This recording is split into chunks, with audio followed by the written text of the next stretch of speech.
In the vast expanse of the northwestern African coast, where the Sahara Desert meets the Atlantic Ocean, lies a territory in limbo. Western Sahara is often called Africa's last colony. It is a place defined by a struggle for self-determination that has spanned nearly half a century. While the rest of the continent moved past the era of European colonial rule, this land and its people, the Sahrawis, remain caught in a complex geopolitical stalemate. The question of its sovereignty is one of the world's most protracted and overlooked conflicts. It pits the indigenous Sahrawi people who seek independence against the Kingdom of Morocco, which claims the territory as its own southern provinces. This is a story of a decolonization process that was never completed, leaving a legacy of division, displacement, and simmering tension. The status of Western Sahara is unique on the African continent.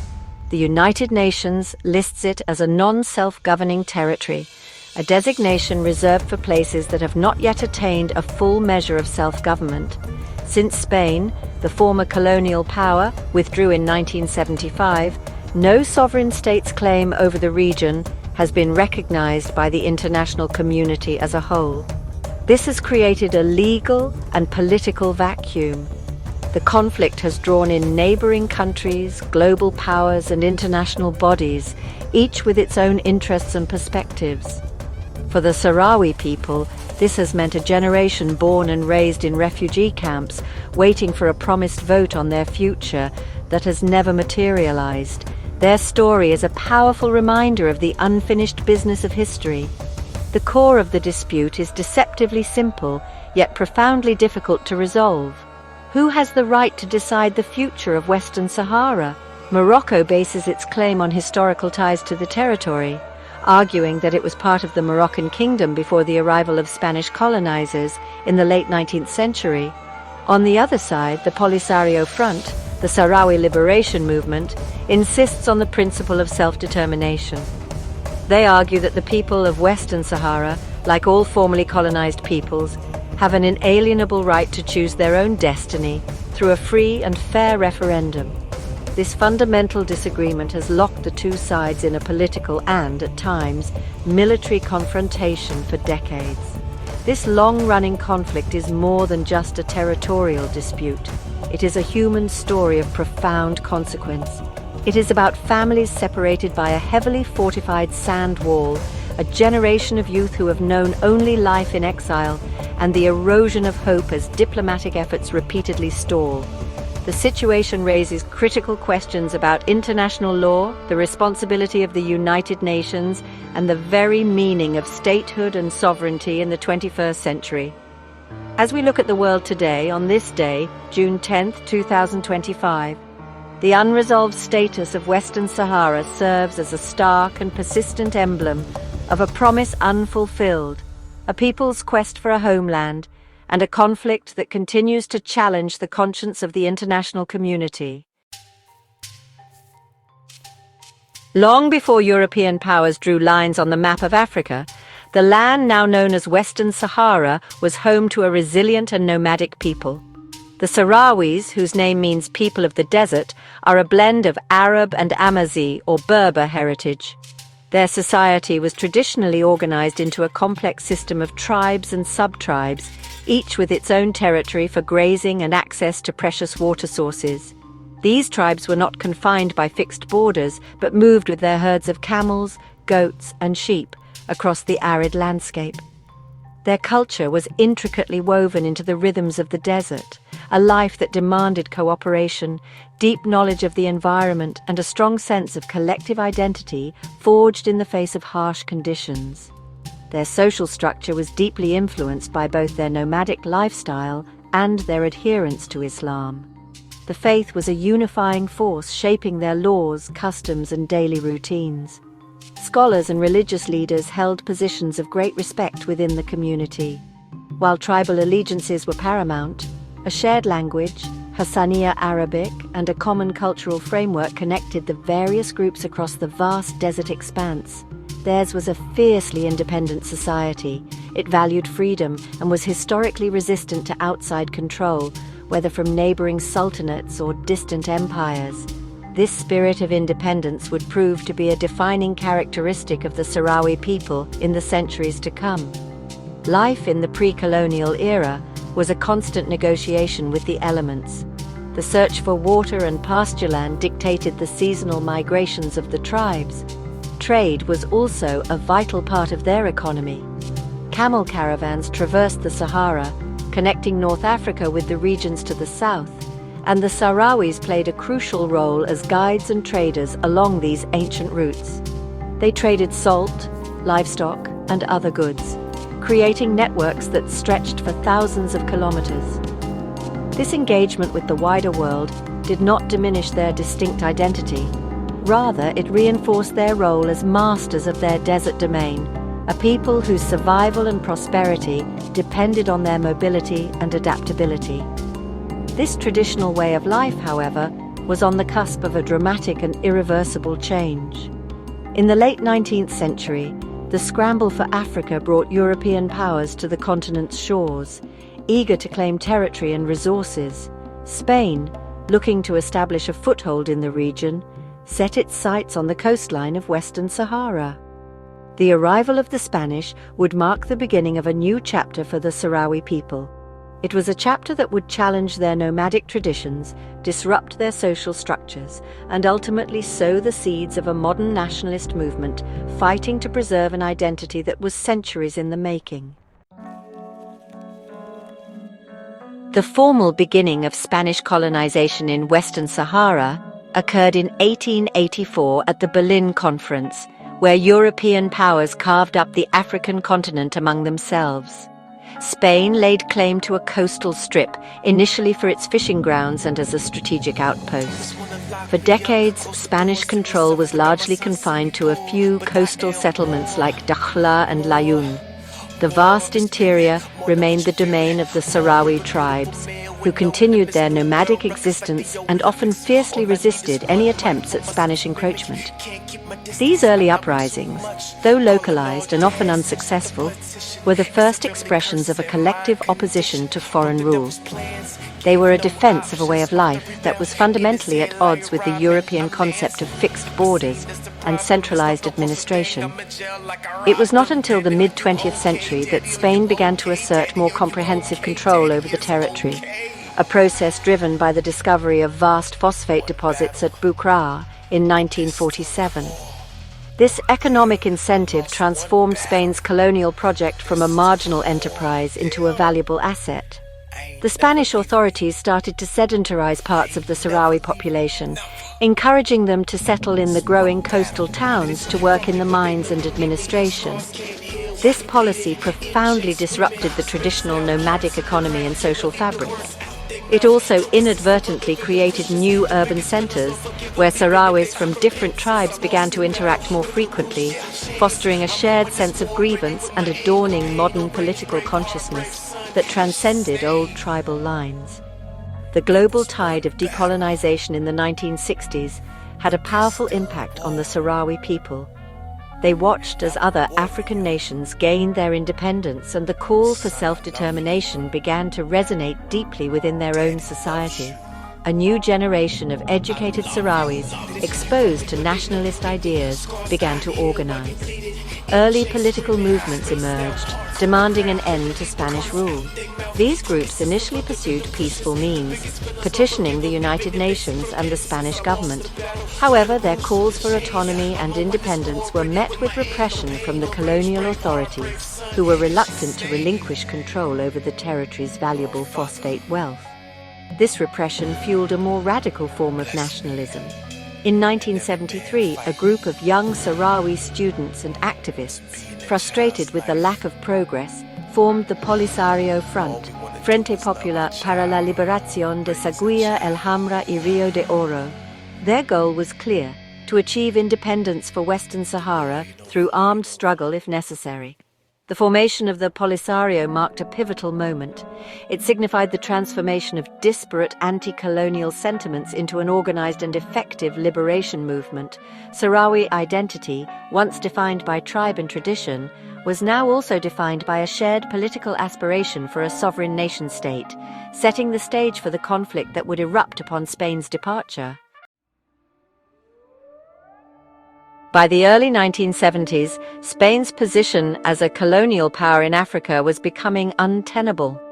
Under increasing pressure from the United Nations and the nascent Sahrawi liberation movement, the Spanish government, then led by General Francisco Franco, finally agreed to hold a referendum on self-determination for the people of Western Sahara. This promise, however, would never be fulfilled. The territory's powerful neighbors, Morocco and Mauritania, had their own long-standing claims. Morocco, under King Hassan II, argued that the territory was historically part of Greater Morocco before it was severed by European colonialism. Mauritania also laid claim to a portion of the territory based on shared ethnic ties. Both nations actively lobbied against an independent Sahrawi state. The situation came to a head in 1975. As Franco lay on his deathbed, King Hassan II orchestrated a masterful political maneuver known as the Green March. On November 6, 1975, he mobilized 350,000 unarmed Moroccan civilians who marched across the border into Western Sahara to claim it for Morocco. The event was a powerful display of national unity and put immense pressure on Spain, which was itself in a delicate period of political transition. The Spanish military, unwilling to risk a violent confrontation, did not intervene. The Green March effectively scuttled the planned referendum and paved the way for a new arrangement that would bypass the Sahrawi people's right to self-determination entirely. Faced with this complex crisis, Spain opted for a hasty withdrawal. On November 14, 1975, just days before Franco's death, Spain signed the Madrid Accords with Morocco and Mauritania. Under this secret agreement, Spain agreed to transfer administrative control of Western Sahara to its two neighbors, completely ignoring the Polisario Front and the UN's calls for a referendum. Morocco was to administer the northern two-thirds of the territory, rich in phosphates, while Mauritania would take control of the southern third. For the Sahrawi people, this was a profound betrayal. The departure of one colonial power only led to the arrival of two new occupying forces, sparking a new and more violent phase of their struggle. In response to the Madrid Accords and the subsequent invasion by Moroccan and Mauritanian forces, the Polisario Front took a decisive step. On February 27, 1976, one day after the last Spanish troops departed, the Polisario formally declared the establishment of the Sahrawi Arab Democratic Republic, or SADR. This declaration was a defiant act of sovereignty, asserting the existence of an independent Sahrawi state in the face of foreign occupation. The SADR quickly established a government in exile based in refugee camps that were beginning to form in neighboring Algeria. The stage was now set for a brutal war, a conflict that would pit the newly declared republic against the far larger and better equipped armies of Morocco and Mauritania. The invasion of Western Sahara by Morocco and Mauritania in late 1975 triggered a full-scale guerrilla war. The Polisario Front, though heavily outnumbered, proved to be a formidable fighting force. Drawing on their deep knowledge of the desert terrain and employing classic hit-and-run tactics, their fighters inflicted significant casualties on both invading armies. The war was brutal and unforgiving. The Moroccan and Mauritanian advance was accompanied by aerial bombardments of Sahrawi encampments, which led to a massive humanitarian crisis. Tens of thousands of Sahrawi civilians fled the violence, undertaking a perilous journey eastward across the desert to seek refuge in the Tindouf region of southwestern Algeria. These refugees arrived in Algeria with nothing, creating a dire humanitarian situation. The Algerian government, a key regional rival of Morocco and a supporter of the Polisario's cause, provided land and crucial assistance. With international aid, vast refugee camps were established near Tindouf. These camps, named after towns in Western Sahara like Layun, Smara and Dakhla, were intended to be temporary shelters. However, they soon evolved into semi-permanent settlements, complete with their own schools, hospitals and administrative structures run by the Polisario and the Sahrawi. For nearly 5 decades, these camps have been home to a displaced population, a nation in exile waiting to return to their homeland. The war took a heavy toll on all sides, but especially on Mauritania. The country's small, ill-equipped army struggled to control its vast southern portion of the territory against persistent Polisario attacks. The conflict crippled Mauritania's economy and led to political instability. In 1978, a military coup overthrew the government, and the new leadership sought a way out of the costly war. In 1979, Mauritania signed a peace treaty with the Polisario Front, renouncing all claims to Western Sahara and withdrawing its forces. Morocco immediately responded by annexing the southern third of the territory that Mauritania had abandoned, consolidating its control over almost the entire region. To protect its gains and counter the Polisario's effective guerrilla tactics, Morocco embarked on one of the most ambitious military construction projects in modern history. Beginning in the 1980s, the Moroccan army built a massive defensive structure known as the berm, or the sand wall. This is a series of fortified sand and stone walls, replete with bunkers, fences and millions of landmines, stretching for more than 2,700 kilometers. The berm effectively partitioned Western Sahara. Morocco controls the western side, which includes all the major towns, the phosphate mines and the Atlantic coastline. The Polisario Front controls a sparsely populated strip of desert to the east. This wall has become the defining physical feature of the conflict, a stark symbol of a divided land and a frozen war. After years of intense fighting and with the conflict locked in a stalemate by the Moroccan berm, the international community, led by the United Nations, renewed efforts to find a peaceful resolution. Both Morocco and the Polisario Front were exhausted by the war.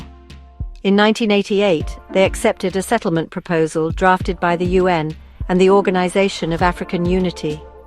This plan had 2 main components: a ceasefire to be monitored by a UN peacekeeping force, and a referendum that would allow the people of Western Sahara to choose between independence or integration with Morocco. This agreement offered a glimmer of hope that the long and bloody conflict could finally be brought to a diplomatic conclusion. In 1991, the UN Security Council passed Resolution 690, which formally established the United Nations Mission for the Referendum in Western Sahara, known by its French acronym MINURSO. The mission's mandate was clear: to monitor the ceasefire, which came into effect in September 1991, and to organize and conduct the long-awaited referendum. The ceasefire has largely held for nearly 3 decades, effectively ending the major armed conflict. However, the second part of MINURSO's mandate, the referendum, has proven to be an insurmountable challenge. The process stalled almost immediately over a fundamental disagreement: who is eligible to vote? The question of voter identification became the central stumbling block.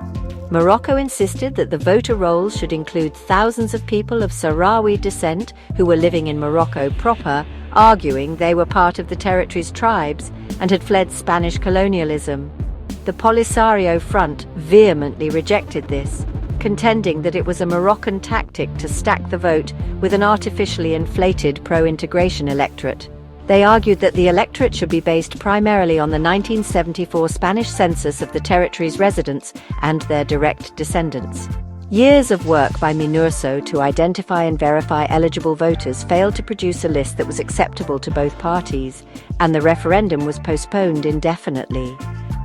As the years turned into decades, MINURSO's role evolved from organizing a referendum to primarily monitoring the ceasefire along the berm. The mission, which continues to operate to this day, has become a symbol of the UN's long-term engagement, but also its inability to break the political deadlock. Various envoys and diplomatic plans, such as the Baker plans of the early 2000s, have been proposed to find a compromise, including options for autonomy under Moroccan sovereignty. However, none have succeeded in bridging the fundamental gap between Morocco's insistence on sovereignty and the Polisario's unwavering demand for a vote on independence.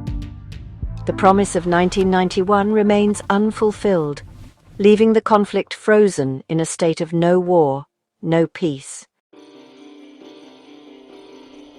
Today, the situation in Western Sahara remains one of the world's most intractable disputes. Morocco exercises de facto control over roughly 80% of the territory, which it refers to as its southern provinces. It has invested heavily in the region, building infrastructure, encouraging Moroccan settlement, and exploiting its natural resources, including phosphates and rich offshore fishing grounds. For Morocco, the integration of the territory is a non-negotiable matter of national integrity. In contrast, the Polisario Front continues to govern the Sahrawi refugee camps in Algeria and administers the sliver of territory east of the berm, which it calls the Liberated Zone. They maintain their claim as the sole legitimate representative of the Sahrawi people, continuing their diplomatic struggle for independence. The international community remains deeply divided on the issue. While no major world power officially recognizes Moroccan sovereignty over Western Sahara, Morocco enjoys significant diplomatic, economic, and military support from key allies like France and, more recently, the United States. In a major policy shift in December 2020, the Trump administration recognized Morocco's claim in exchange for Morocco normalizing relations with Israel.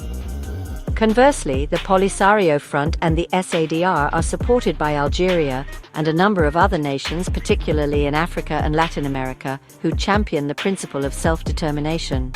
The African Union recognizes the SADR as a member state, creating persistent diplomatic friction with Morocco. This global division has prevented the UN Security Council from taking decisive action. Life for the Sahrawi people is starkly divided. In the Moroccan-controlled areas, Sahrawis who advocate for independence report facing political repression, surveillance, and human rights abuses by Moroccan authorities. International human rights organizations have documented restrictions on freedom of speech, assembly, and the press. Meanwhile, in the refugee camps near Tindouf, Algeria, generations of Sahrawis have grown up in harsh desert conditions, entirely dependent on international humanitarian aid. While they have developed a remarkable degree of self-organization, life in the camps is marked by frustration, limited opportunities, and a fading hope that they will one day return to their homeland. After nearly 30 years of a fragile truce, the ceasefire broke down in November 2020. The Polisario Front declared an end to the agreement and resumed low-level armed hostilities against Moroccan forces along the berm. While the fighting has not escalated to the scale of the pre-1991 war, it marked a dangerous new phase in the conflict. This renewal of violence, combined with shifting international alliances, has brought Western Sahara back into the global spotlight. As of today, the future remains profoundly uncertain. The Sahrawi people's wait for self-determination continues, a testament to a long and painful struggle whose final chapter has yet to be written. The sands of Western Sahara hold the story of Africa's last colonial question, a question that still awaits an answer.